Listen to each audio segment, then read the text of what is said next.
Hey guys, Aaron Cybertron Zhang here, and today I'm back with another episode of Road to Rank, where I climb the online series 10 ladder and provide live commentary as I go. In the last episode, we featured a really fun team with Kyurem-White, Scizor, and Focus Sash Ditto, so we'll be playing a couple more matches with it today. Huge thank you once again to Binge here for the team. Details are in the description below, and yeah, let's just get started. First game of the day, and we are up against a Kyogre team here. So, really standard stuff. I mean, yeah, definitely these are all Pokemon you normally expect to see with Kyogre teams. Choice Scarf Kyurem is really interesting here because it is EV to actually outspeed max speed Kyogre. So they don't Tailwind. Kyurem can just, get a big freeze dry onto Kyogre. I definitely like leading Kyurem. With Incineroar, we have to be pretty hesitant because if I lead it and they just go with like Tsareena, they can just switch in Tsareena with relative ease, right? So it's probably Kyurem among it. Like, I might actually still go with Incineroar just to force them to switch in Tsareena turn 1. And then to take the Water Spout, like I can bait Water Spout and then hard switch Incin into Amoonguss. Mainly because Incin is valuable just for a turn 1 fake out to deny Tailwind, potentially, and potentially force Tsareena to come in. I guess Lando is really interesting offensively here. It's just kind of weak into Kyogre specifically. Like, I want Ditto Amoonguss as well.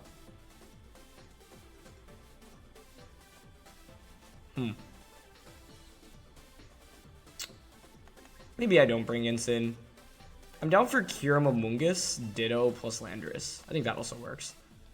Mainly because my opponent actually doesn't have great answers into Amoonguss. It's primarily going to be Hurricane / Taunt from Tornadus and a potential Taunt from Tsareena or Triple Axle. So, yeah.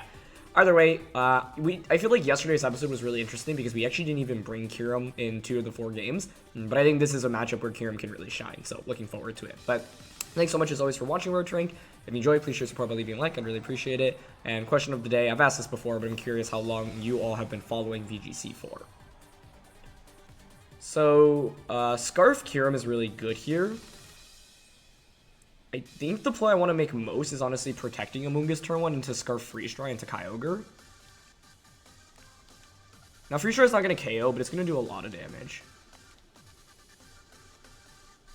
Yeah, I think I'm down for Freeze Dry into Protect. If we knock out the Kyogre, Landorus-I has a really good time in this matchup. So they're not protecting or switching either Pokemon. That's fine by me. Looks like Tornadus is going to opt to attack rather than going for a Tailwind, which makes sense. Great damage from Freeze Dry. And perfect. We bait out Hurricane. That's exactly what I wanted to see. And they Water Spout. Yeah. Perfect. Like, I figured the worst case there is Kyogre protecting, Tornadus Tailwinding. But in this position, Amoonguss just applies a lot of pressure. So, my opponent probably felt compelled to, just get a Hurricane off there. It's not Scarf Ogre. Kyogre protecting here seems fairly obvious. It's not really that scary right now either. I'm actually down to just Freeze Dry the Tornadus and Spore the Tornadus slot here. Because I'd be really surprised if Kyogre attacked here. Even if it doesn't threaten Kyurem very much. They are actually going to attack, but that's fine. We either, like, Freeze Dry, knock out Tornadus, and then Spore gets redirected into Amoonguss. Yeah, Ice Beam hurts, but it doesn't KO us. No Freeze, which is perfect. So this is just the best matchup for Kyurem so far. And they're not Focus Sash, so this is great. Spore gets redirected into Kyogre. And in this position, I think I'd actually rather put the Kyogre to sleep than have gone for a Grass Knot. Spore also covers for any switch-out options there. So, yeah.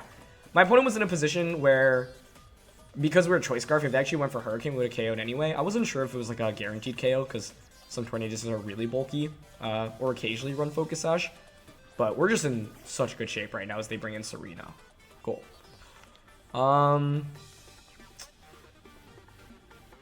I think Amoonguss switching out here into Ditto is fine. And I don't mind just going for a Freeze Dry into Tsareena. Actually, maybe we want to knock out Kyogre because that paves the way for Landorus a little bit more. Tsareena could theoretically go for like a high jump kick here or triple Axle into Amoonguss. I can't redirect attacks away from it, which is a little bit scary. Yeah, I mean, I don't think high jump kick one-shots Kyurem. And I'm down to copy it restricted before it faints.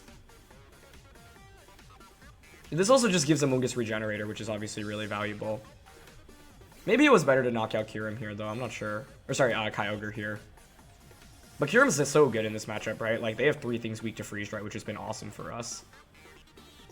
I'm also curious if maybe we outspeed Tsareena with Choice Scarf, but okay, they are faster, and they go for triple Axo. Oh, onto Kyurem, actually. That's interesting. I mean, that typically just implies they don't have high jump kick in that position, which would make sense. And now we have Focus Sash on the Ditto, which is really nice. Oh, they're not AV? Wow. Kyurem has been amazing. Okay, I feel like that should win us the game. Rillaboom's their last one, but we have Focus Sash. So you can't one-shot us. Yeah, I think Amoonguss now should put us in a very good position. Oh, this is what I wanted to double check yesterday. Oh, you don't copy the stats. Okay, because I was confused about that. I thought you did, but that makes me feel better because yesterday I like didn't check if that was the thing. And I was nervous that would mess me up. 2 turns of Tailwind left. You can fake out Ice Beam here, maybe. I'm not sure Scald actually KOs here.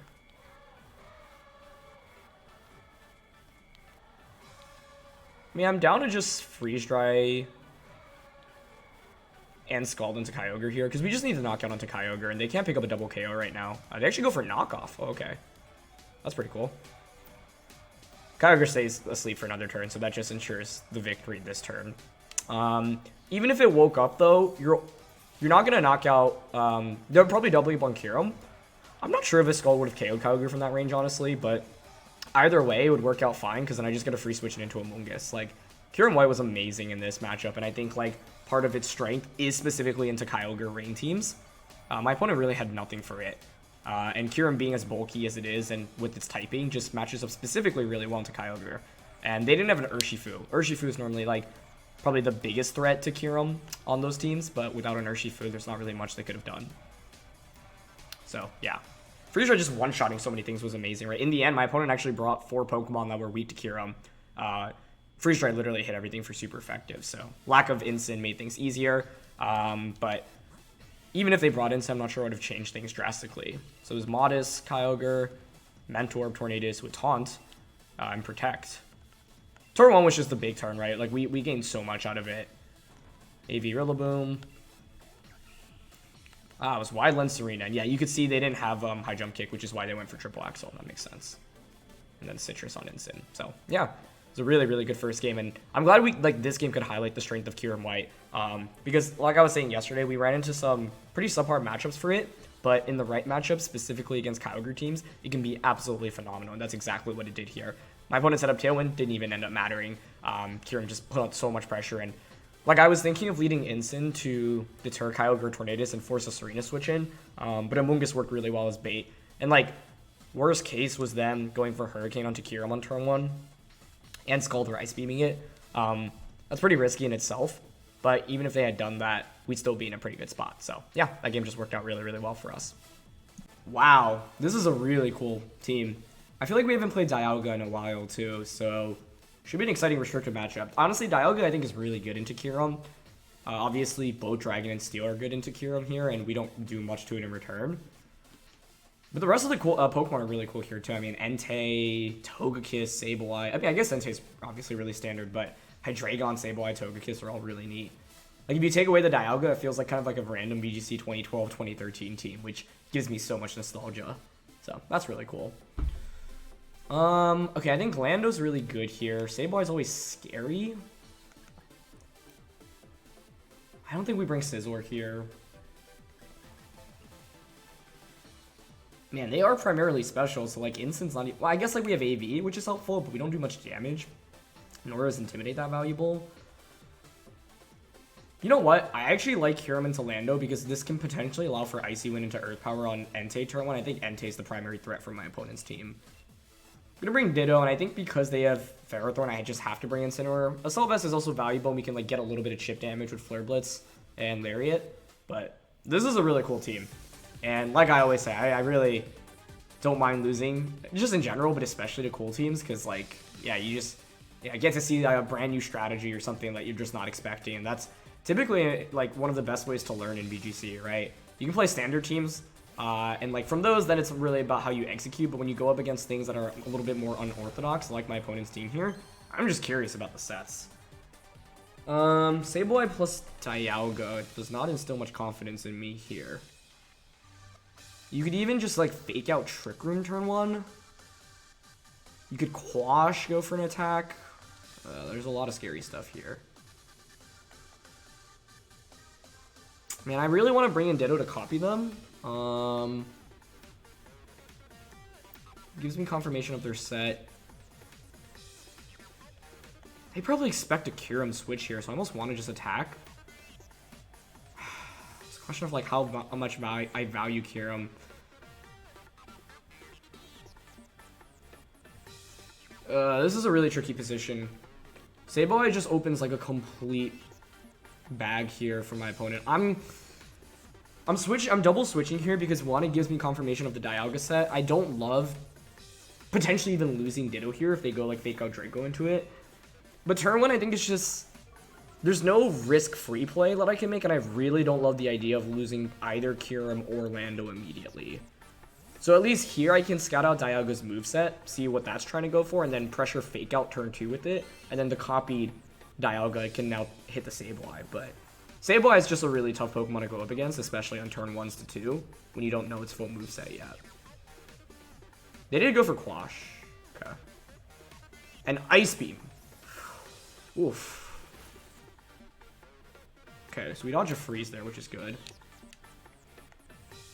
Holy cow, this is why Ditto's so valuable, right? I would never expect this moveset. Okay. Wow. Iron Defense Body Press, that's wild.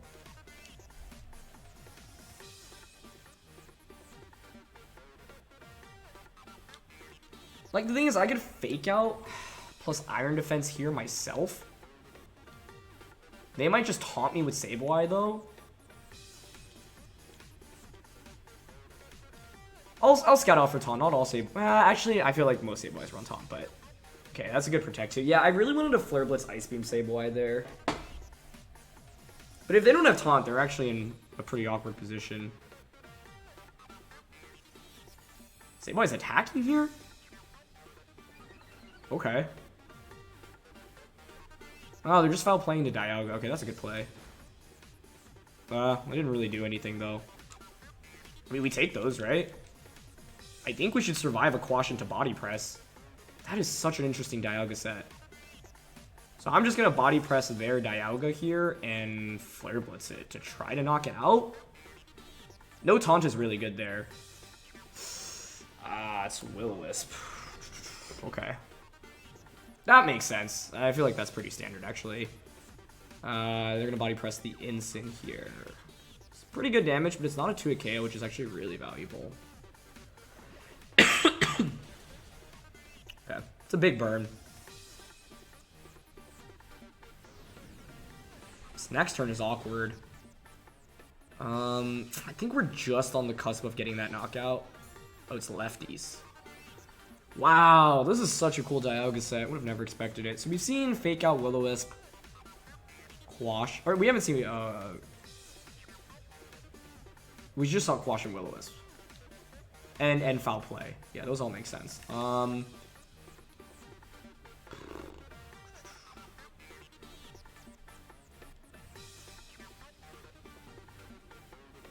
But the thing is, we know that it can't actually do very much damage to my Kyurem. So here I'm actually down to just Body Press. I could hard switch this out into Lando.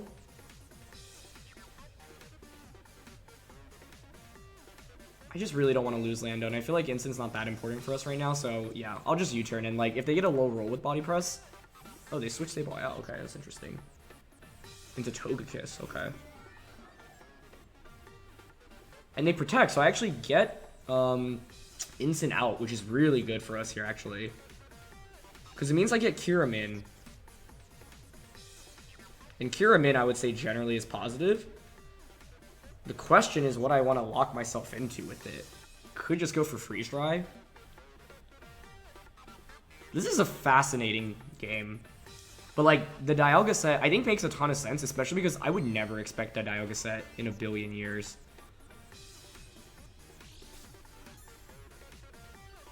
You would think Togekiss goes for Follow Me here. But the thing is, a body press from this isn't really hurting.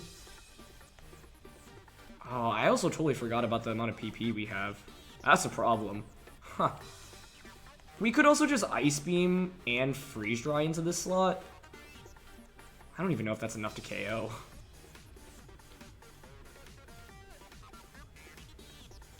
But because it protected, yeah, I'm leaning towards that here. Okay, let's try it out. That's really good. This is an example where, like, I mean, Togekiss did threaten with, like, Dazzling Gleam. I thought the Togekiss would be more defensive, but I can't say that with 100% confidence. I just hope Ice Beam actually gets the knockout here. We do win the speed tie, which is kind of handy. Nice. Okay. So now we have 2 restricted Pokemon. My opponent does not have any, which is good. Their team is rather... Yeah, this is just such an interesting team. But Kyurem's in a really good spot now, I would say.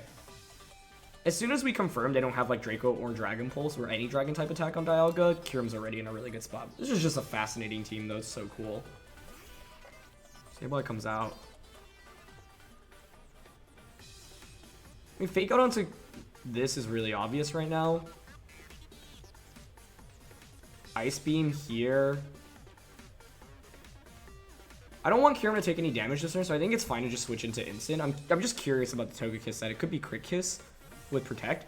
If it were Crit Kiss, then my play last turn was actually pretty risky. But even then, I think, like, because Dialga protected there the previous turn, I'd rather just focus it down that turn. So let's see. Fake Out. Yep, okay, good. That's good. Okay, we're also faster, which is not that surprising, but that's good to confirm. And they just Gleam. Perfect. Alright. Okay, KOs us. Gets a crit, actually. That may have mattered, but that's fine.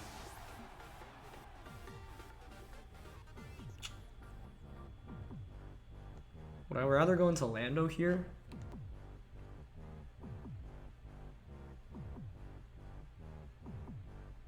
I think it's fine to go into Kyurem.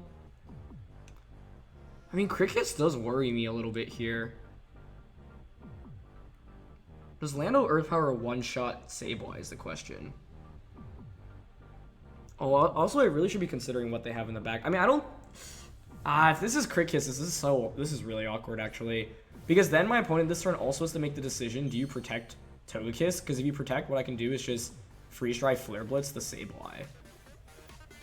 But if I read into a Protect and they just quash Dazzling Gleam, that's really bad for us. So in this position, I think I will just Icy Wind and Fake Out. Even though I think it's very likely Togekiss protects here, I think there's a chance they also just make an advanced prediction. And we would actually just lose to that if we call it incorrectly. And because we got crit on Dialga, I don't want to risk it. They do just go for the safe Protect. So, like, we could have potentially won the game this turn off a double up on Sableye. But it's really risky too. If my opponent didn't crit with Dialga last turn, I would actually be very inclined to... I would have been very inclined to attack. Make the play I was talking about. But I think as soon as we see the crit, we have to respect that. Yeah, they're just going to foul play Kyurem. Okay. Quash Gleam honestly may be a KO on this if they crit. I don't love that. If they don't crit, I think we survive. So I am just going to Icy Wind here and U-turn out into Sableye. There's Quash. I feel like there's a pretty good chance this is Crit Kiss, though. There's Gleam. Nice. We survive with both. Okay, and they don't get a crit there. That's huge. I think now... Oh, we even get a crit on U-turn, which means Icy Wind should actually maybe get a double KO, which would be really nice. It's just scary because we can miss with Icy Wind right now. But I was fine with Sableye surviving. We just needed to hit the Togekiss here. I don't know. Maybe... I gotta think about this endgame a little bit more. And fortunately for us, Icy Wind hits. Okay, Kyurem's been amazing today. Oh, both hang on. That's okay, though, because we're at a point now where I can just... Well, the thing is whether or not I want to click Rock Slide. Oh, and they're buried. Okay. Because in this position, you can obviously only quash one Pokemon. I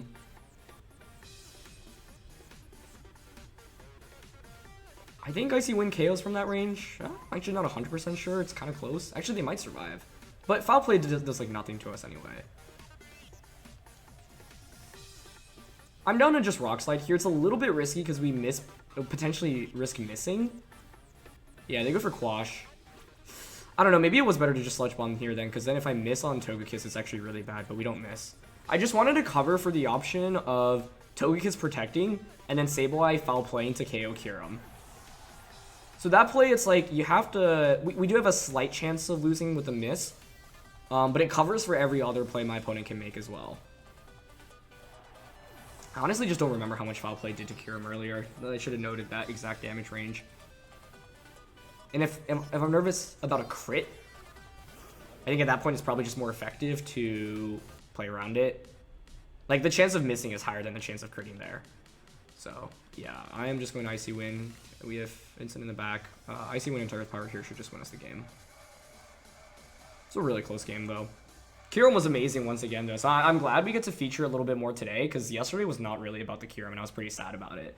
So, you can see how incredible this team is. Like, I certainly lost a couple of games while practicing with it, but, like, I'm not surprised Binjo was able to get to top 10 on the ladder with it, and I think this is probably one of the best teams I've seen that uses restricted Pokemon a little bit more of a supportive role, and a team where the non-supportive Pokemon, or the non-restricted, just synergize so well with each other, so much to the point where you don't necessarily need to bring a restricted Pokemon. But shout out to Kyurem in that game, and that Dialga set was really wild. But yeah, once again, you can see how much of an MVP Ditto is with this team. I feel like if the team didn't have Ditto, it'd be 10 times harder to play. But Ditto in itself becomes an alternate carry in almost every game that we bring it out in, which I think is so awesome. What are the odds of this? I guess Dialga is just the new meta. 2 Dialga teams in a row. That's so cool. If we copy this and it's Body Press, Iron Defense, Ice Beam again, then it's like an actual legitimate meta development. And yeah, that's just so fascinating. I mean, I'm definitely going to copy the Dialga because I just want to learn more about that Pokemon. Sizzler is like low-key a little bit interesting here because it can Bullet Punch Hat U-turn into Tsareena, but it's just not the right bring, I think, especially when you don't know the Dialga set. In a best of 3 could be very good. I think we just go with the same 4 as the last game. And I'm going to lead the same way too. That's fascinating though. And this is why like the moveset matters a lot, right? If I didn't have Ditto, I wouldn't have known my opponent's Dialga set, and I have to play so much more cautiously with my Kyurem. But because we confirmed that they didn't have any Dragon type attack, and this one's interesting too because they have Fini, so yeah, I wonder if this Iron Defense Body Press Ice Beam Dialga is just the new wave. Because with leftovers, it's really strong. Like, Heal Pulse Tapu Fini here with that same Dialga set would actually make a ton of sense in this matchup. So I'm fascinated. But yeah, what are the odds we run into 2 Dialga teams in a row? This is what I mean, though. I love meta developments like this, right? Like, you figure out like a new set or new way to run a Pokemon. It's just so cool. They go instant Dialga. I feel like Trick Room's probably more likely here. I honestly really want to respect the Ice Beam once again. I might just make the same play I did the last game. Just for scouting purposes. The other temptation is to just Earth Power with Kyurem here. Because like Kyurem's in such a bad spot, my opponent probably thinks, oh, I don't really need to respect it that much. We could also Draco. Earth Power does 180. Draco does a little bit more because of the same type of attack bonus, but risks a miss, but then plays around the very off chance they're Weakness Policy'd. I think I will just make the safe double switch turn 1 though, like I did last game. I don't know, I just feel like Draco, like, it's very unlikely they're actually going to double up on Kyurem, but I'd rather double switch here because let's say I make this aggressive read on turn 1 and they actually just like fake out plus go for an attack onto Kyurem and KO us, then we just lose our restricted Pokemon for no reason. So like, you know, if I wanted to play very aggressively and just like push the tempo, you could make that read. But once again, I just don't feel the need to like throw away our restricted Pokemon on turn 1 of the battle, especially because Kyurem's really good into the remainder of my opponent's 6. Once again, we get Ditto out. Let's see what set they are. Fake out Kyurem Trick Room would be like the dream here. Okay, there's fake out. Yeah, they did target Lando. That's fine. So this is what I was saying, right? I could have gotten a Draco off here, but that's fine. I get to confirm your set. Let's see if they have Protect here. They don't. Perfect. It's good to know.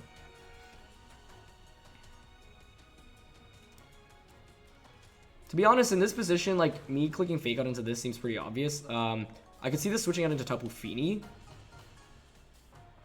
I honestly kind of just want to reverse Trick Room right now.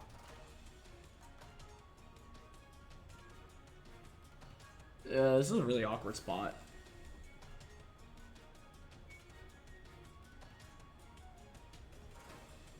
I'd go into Fini and Parting Shot here. Okay. I'm going to read the Fini switch out. Okay, they switch. Yep. Yeah, there's Fini. Okay. So we get a lot of free damage on their Incin. I don't know how much it really ends up being, but it's fine. Knowing their Dialga doesn't have Protect is a big piece of information for us right now. I also could have reversed Trick Room, but I just don't know how fast their Dialga is right now.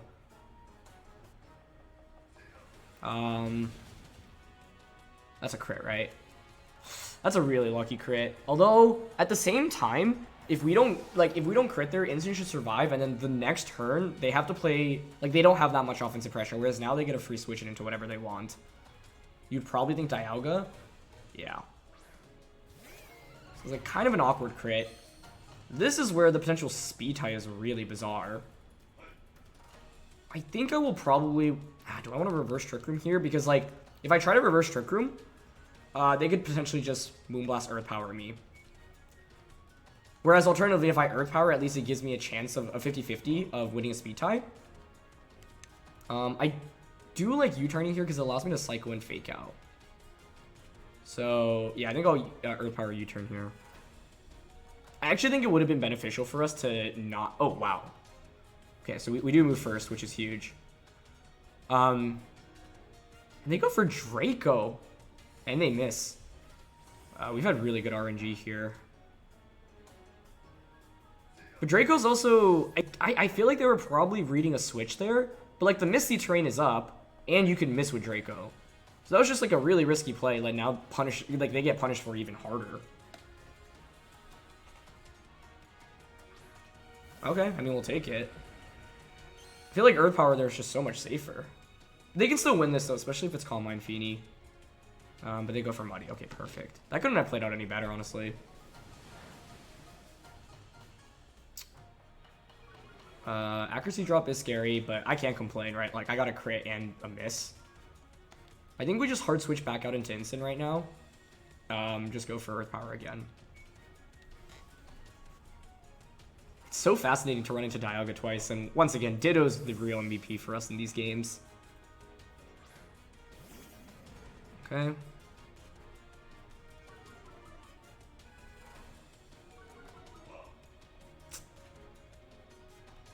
Oh, this Dialga, or this Ditto is so clutch. We win another speed tie and manage to avoid missing there. I feel like that should really secure us the game, especially with Ditto being as healthy as it is, because I can just switch out and copy another Pokemon now, or even just stay in his Dialga. If Fini were Calm Mind, this would actually be a really scary endgame, I think. Because, like, almost all of our attackers are special, and Fini does really well into everything we have. But it doesn't look like it's a Calm Mind set. Okay, and that's Hatterene as their last one. It's fine. How many turns of Trick Room do we have? 1, perfect.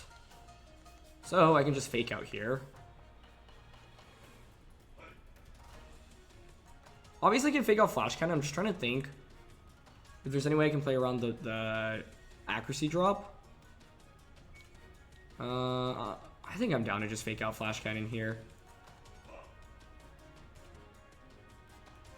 Ditto is just so good. Even if we miss here, it's fine. I can just pressure Flash Cannon Flare Blitz next turn. We do miss, but that's fine. I feel like we're due for a miss. I don't know, maybe it's worth it to just switch into Lando there, because you don't KO unless you crit. now are actually in a kind of an awkward position. Because you maybe KO with a Moonblast. I think we U-turn here. And Flash Cannon. I think it probably was correct to switch there. And just going into... Okay, Muddy Water. They actually Muddy Water again rather than going for Moonblast. So Dialga would have survived anyway. They actually missed the Incin. I feel like Flash Cannon probably would have KO'd, but now it's a guaranteed KO, but we might still miss here. But we definitely got super lucky in this game, that's without a doubt. If we miss, though, my opponent's actually instantly back in it. So I feel like we had a secured endgame if I just switched out into Lando first. So I shouldn't have risked the Muddy Water accuracy drop. But Dialga gets the KO with Flash Cannon. Nice. Okay, bye-bye terrain. This team is just so darn good. And now we can just Earth Power, switch this out because of the drop, go into Kyurem. Actually, I mean, the end game doesn't really matter here, but if we had fewer resources, it's better to just sack Dialga because then Kyurem's a free switch in. No reason to risk switching in Kyurem and then getting crit by a Moonblast. That's probably what I would say. All right, that was certainly an interesting one, and I really didn't expect to run into multiple Dialgas today, so that was really, really cool. All right, final one of the day, and it's Xerneas, but with Sableye. Cool. Yeah, I mean, I'm just so impressed by this team.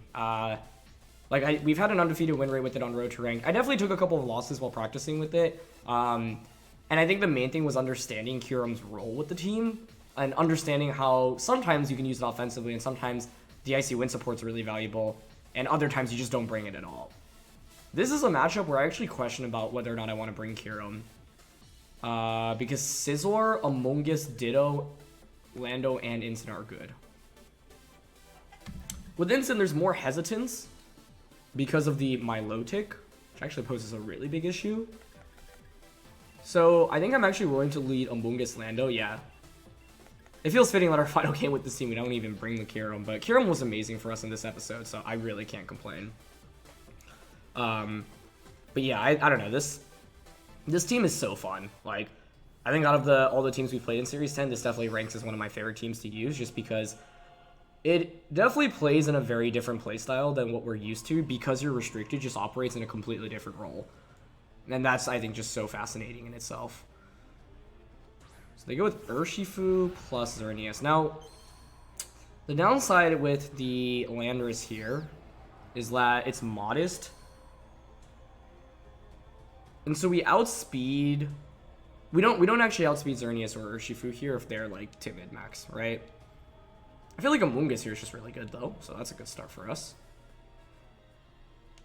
Honestly, the best play for my opponent here is probably to protect Xern and then switch this out into Rillaboom. I don't know, Among Us just puts us in such a commanding position here.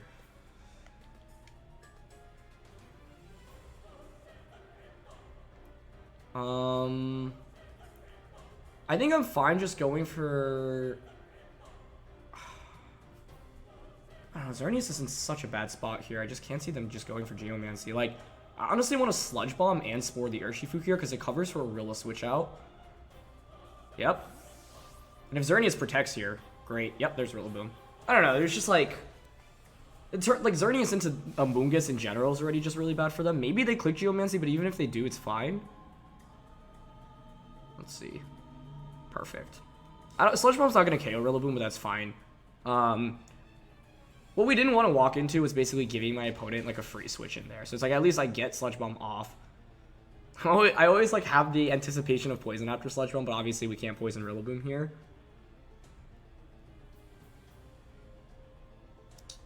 Okay. Now you would think they're gonna click Fake Out onto Among Us. Oh, you know what's great? Like, I can just switch in Scizor right now. This turn I probably should double up on a Xerneas. Like, the main thing is positioning myself for a Bullet Punch to just knock this thing out. Okay, I'm down to Spore and Sludge Bomb Xern this turn here. We'll see how fast their Xerneas is. There's Fake Out. Oh! Oh! Okay. Your sub. Very interesting.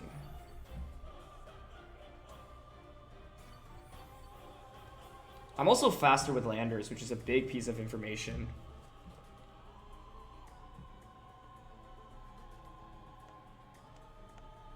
Sub changes a lot, especially because I had to learn this the hard way.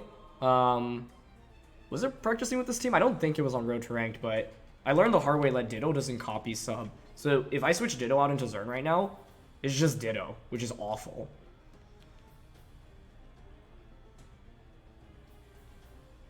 Honestly, in this position, like, I would protect Xern and Grassy Glide into Lando. I want a Grass Knot here and protect. I don't know. This is kind of a hard read right now. Okay, that sub changes everything, though. Ideally, Xern protects here, I think. Yeah. The reason why that's good is because now I can Sludge Bomb Grass Knot Xern or Sludge Bomb Sport next. They could U-turn here. Yeah, but they glide. Okay. I feel like I've had a pretty good read on my opponent's plays this game. It's just a surprise substitute. But with sub, that typically implies Moonblast, Geomancy, Protect. We've obviously Protect. Obviously, they're running Geomancy. The question here is whether or not I want to go for a Spore or just a Grass Knot, expecting them to sub again. Because Sludge Bomb will break the sub, and then they could just sub again.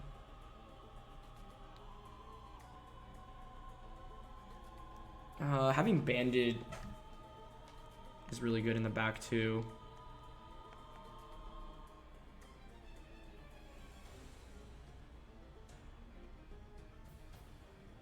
Ugh. Like, Rillaboom's not that scary right now to me. There's only 2 turns of turning, too. I'm down. Oh. They're probably going to sub here, but that's fine. I'm down to just Sludge Bomb again. They go for Glide. Let's see how much this does. 152 to 85. So it's not a 2-hit KO, actually. Which is really good. That's really good to know. Let's see if they sub again. Yeah, they go for Geomancy. Perfect. I feel like in that position, I revealed Grass Knot last turn, so now my opponent expects me to Grass Knot because they'd reveal Substitute. So this is so good because now there's a turn where Xerneas just cannot protect at all.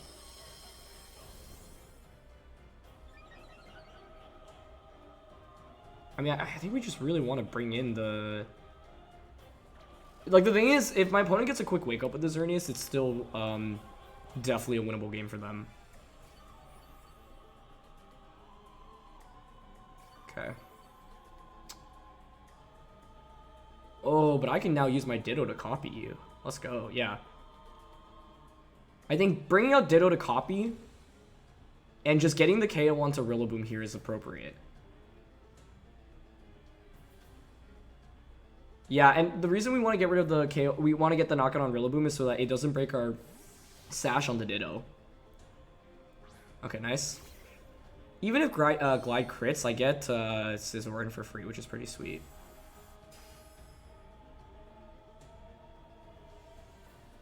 Okay. Yep, they just glide. Nice, we survive. Take a turn to sleep, perfect. And now I've copied your boosted Xerneas. And I have Choice Band Scizor with Bullet Punch waiting in the back. The Xerneas is going to be bulkier, but this is also...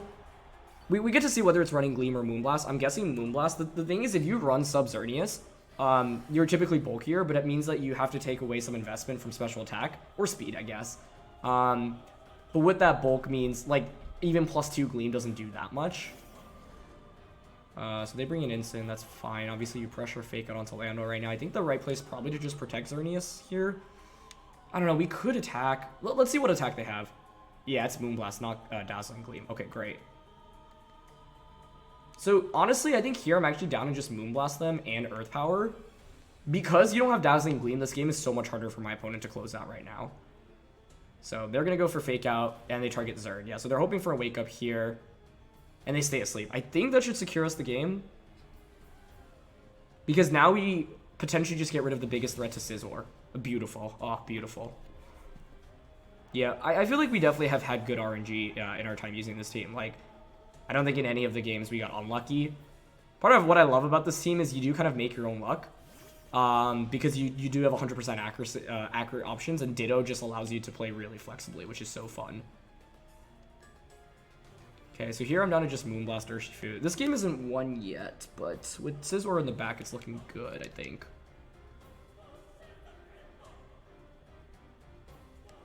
Yeah, it's looking really good with Scizor. I think here it's fine to just Moonblast that and Sludge Bomb this. That will put either in Choice Band Bullet Punch KO range. They just go for Sucker Punch, that's fine. Even if you pick up a double KO here, I think Scizor plus Amoonguss wins us the end game because of Rage Powder plus, and they stay asleep for another turn. Yeah. The key thing in this game was calling the turn that they clicked Geomancy. I don't think Moonblast was going to KO us there. And we also lost the Speed Tide there. Like, if we win a Speed Tide, then even if you wake up there, it's fine. But now we just get Scizor out. I can't tell you how good Ditto is with this team. I just, like... I don't know. I'm just amazed at how well it fits in this metagame. And honestly, this might just be one of my favorite Pokemon to ever play with in any VGC format. I think I said that yesterday too, but this thing is so freaking good. Yeah, so the main thing was turn 2. Although they did click Fake Out onto Zern, so then they probably would have gone Moonblast onto Lando. Then I just bring in Scizor and I can just go Bullet Punch. I guess the question is how much, whether or not Xerneas would one-shot my Ditto copying them. I don't think it does. If it does, then actually, like, the sleep turns matter a lot more than I initially kind of gave it credit for. But, yeah, I mean, this team is so good. Like, we literally had, like, an undefeated streak with it. And the matchups, like, I think, weren't necessarily amazing. I think, like, when you look at Kyurem versus Dialga, you don't think, oh, this is super free. Or Kyurem into Xerneas. But, once again, the supporting cast of this team is really what enables it. And in both of the Dialga games, like, Kyurem was actually really essential to the wins as well. So, yeah, this is definitely just one of the favorite teams I've used in Road to Rank in Series 10. So, once again, credits to Binja Wang for building it. An amazing player and one of my favorite team builders in Sword and Shield just throughout the last 2 years. So, credits to him fully. Find him in the description below once again. So, yeah. That's going to be it for this one. Thank you so much as always for watching. If you enjoyed, please show your support by leaving a like. Hope you enjoyed our time with the Kyurem-White team, and I'm glad Kyurem could put in a lot more work in today's episode, especially those first 3 games, and fun to end one with us not bringing Kyurem even. So, yeah. Anyway, I'll catch you all soon. All right. Peace.